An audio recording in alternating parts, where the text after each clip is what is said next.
Assalamu guys, Ifan back again with another video, and this video is in response to a query on Facebook in regards to how to have the developer tab show up in Excel.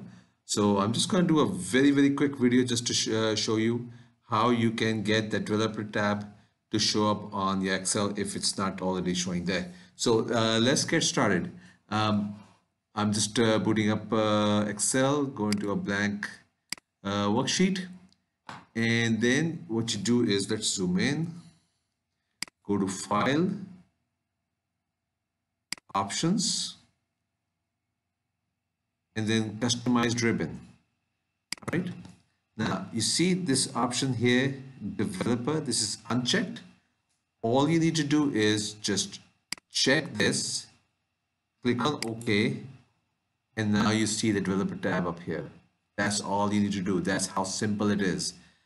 Some people are having some issues with it.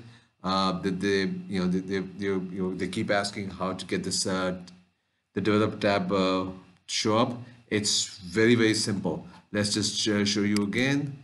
Go to File, Options, Customized Ribbon, and on this part here, just make sure that the developer tab is checked. That's all you need to do. And once you do that, you have the full functionality over here. All right. So that's how easy it was. Like I said, this was a very quick and easy quick video just to show you how to have the developer tab show up. I hope you found this useful. If you like this video, please kindly give it a thumbs up. And if you would like to see more videos like this, please subscribe. Thank you.